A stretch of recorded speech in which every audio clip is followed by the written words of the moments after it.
What is up, guys? In today's video, we're going to be talking about the Shock Rock movement item and how they are pretty busted in Fortnite right now. As always, if you guys do enjoy this video, find it helpful, informative, or interesting, remember to give it a like, subscribe if you would like to see more, comment down below what you think of these Shock Rocks, and if you guys would like to use my code in the shop when getting anything, it is EvolvedJake, just like my channel name is, and it is underneath the webcam at all times. So these Shock Rocks are a consumable item that will give you 3 purple charges around you.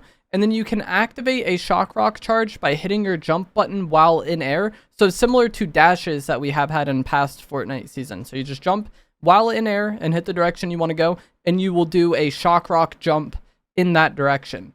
If you only do 1 or 2 of these jumps, it doesn't really send you that far. But if you use all 3 charges in quick succession, you actually go flying super far. And you can combine this with other aspects of movement as well. So like the slap fizz that you can get from the gold fishing spots and some rare chests around the map. This gives you a floatier jump. And if you use the slap fizz and all 3 Shock Rock charges, you will go absolutely flying across the map. The overdrive effect will also make you go even further. And even your pocket item shockwave, you could use it to start your Shock Rock charges at the peak of your shockwave jump. So the shockwave isn't really like changing how this item works, but you just get higher up and then you can, jump 3 times from there and then end up even higher to travel even further around the map. And this is going to be really good mobility for just traveling around the map if you want to get around quickly. It's good for pushing enemies.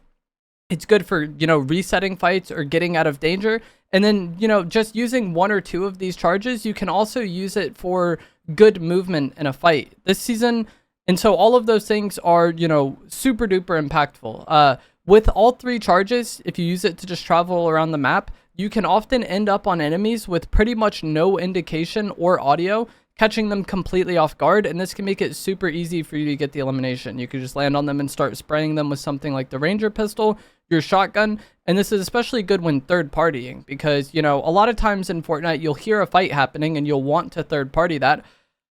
And you usually use your mobility, and then the enemies get some sort of like audio or indication that you're pushing them. But with these Shock Rock charges, if you just use all 3 to push a fight, those people are getting pretty much no indication that you're pushing them, and that'll make it that much easier for you to get what should already be a pretty easy elimination. When you're third partying a fight, that's usually an ideal time to get easy kills.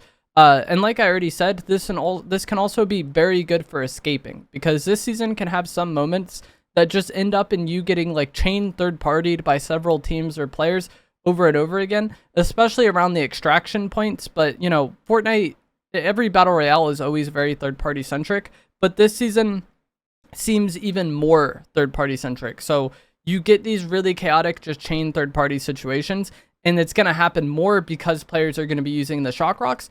But you can actually get away using the Shock Rocks as well. If you just, quickly tap all 3 and get out of there, it might be the only way that you could have survived that situation. So not only is this great for engaging, it's great for getting out of those engages. And I think the ideal thing to do, like I talked about, you can catch people off guard and give them like no audio, right? That's going to happen to you sometimes as well. And I think the best thing that you can do when that does happen to you is just use Shock Rock charges of your own and try to get out of there that way. It feels kind of random and fluky and just very coin flippy when someone just jumps on you like that and you get no indication until it's too late. But I think having Shock Rock charges of your own is pretty much the only way that you're going to be able to survive those situations. So even if you don't want to really engage in that playstyle, having them is going to be one of the best counters to like actually dealing with it. This also pairs incredibly well with the Ghost Sprite when you are trying to push somebody or get away, because when the Ghost Sprite, if you have the Ghost Sprite, when you reload, you go invisible. And I already touched on how it's hard to, be aware that somebody's landing on you with this. If you're using it to run away, you do go decently fast, and so it can be difficult for some people to track you. But in either case, being able to go invisible is just going to make it that much harder for the enemy to be aware that, you're doing what you're doing. If you want to push somebody and catch them off guard, obviously being invisible is going to help you with that.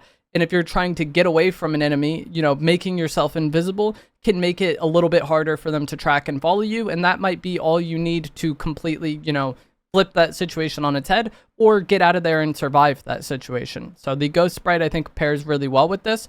And as I already touched on, the main kind of noticeable uses of this, I think, are going to be when you spam all 3 charges to just get quickly up and out of there. Whether you're using it to push somebody or getting away, it works good. But you can also use this in fights to just throw off enemy shots or confuse them. Similar to how dashes are, it's not identical to dashes, but it's the same kind of thought process of, you make the fight weird and different for your opponent. They're used to a normal fight playing out one way, and then suddenly you use one of these charges and you jumped up and over them, or you jumped up into the side of them. It could be really good for breaking cameras because you do actually get a lot of vertical movement out of these charges. You don't get the most horizontal, but that vertical can be essential for breaking the enemy camera, especially if you do it and go invisible, like I already touched on. It's just one of those things that makes a fight that much more confusing for your opponent. And the more confusing the fight is for your opponent, the better it's going to be for you. One key difference, I think, between these shock rock charges and the regular dashes we've had in the past is it feels like these shock rock charges do create more distance between you and the enemy, oftentimes in fights. I feel like a lot of times I end up further away than what I actually anticipate. But this actually makes it pair incredibly well with the extending focus shotgun, because the extending focus shotgun has incredibly good range.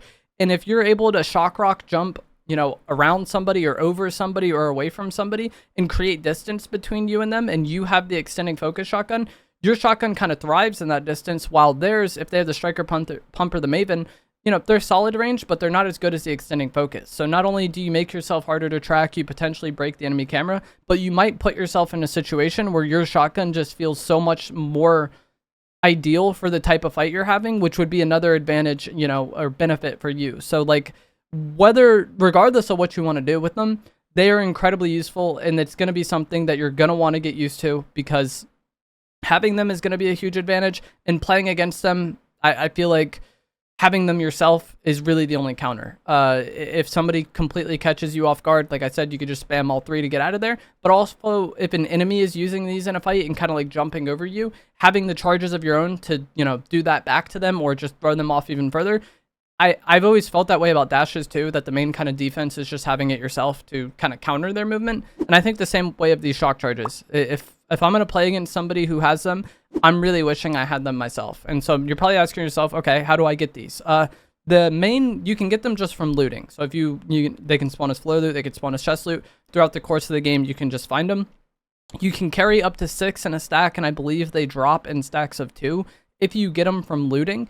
But they can also spawn on the ground around the 0 point. The 0 point that's in the middle of the map, there's plenty of them on the ground there. And you can just go up to them and either consume them off the ground, or you can pick them up and carry them like how you would any other, like the mushrooms that have been on the map in the past. For me, it's left stick. I think what button you use to pick it up will probably depend on your keybinds or whatever. But if you have an open inventory slot, you will be able to see the bind for picking them up. So that will help you out there.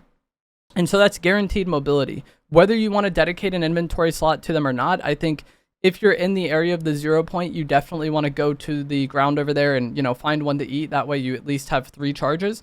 But also carrying them is going to be really helpful too, because as I've touched on, they're good in fighting, they're good for engaging, they're good for resetting fights. They do everything you would want in a mobility item. And then also, they are the best counter to themselves. So I'm not opposed to just carrying a stack of these, or, going around the 0 point and picking up several of them, especially if I don't have 2 sets of overdrives. If I have 2 sets of overdrives, it gets a little more like dicey upon like making that decision. But if I don't have 2 sets of overdrives yet, which has been a struggle to get, with the most recent update, I'm definitely happy to carry a stack of shock rocks, and then that makes it super easy to just spam them, engage with them as you want, reset with them as you want, use them in fights all you want. Carrying a stack of these is going to be a huge advantage. And like I said earlier, you make the fight something weird and something different for your opponent, and you're the one who's kind of going into the fight knowing that's going to happen. So it's a huge advantage for you.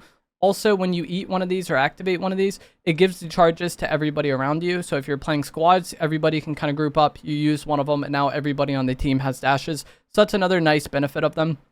But it's a very versatile, very good mobility item. You can have charges on you after eating one, even if you no longer have them in an inventory slot, so it potentially frees up your inventory there. And you can share them with teammates. So I think these dashes are incredibly good, and something that you're going to want to get used to using. You're going to want to get used to playing around, because as time goes on, I think more and more people are going to be abusing these. And so learning them now and just kind of staying ahead of that is definitely something that will help you. But let me know what you guys think of these shock rocks down in the comments below. If you guys did find this to be helpful, informative, or interesting, remember to give it a like, subscribe if you would like to see more, and I will see you guys in the next one. Thanks for watching.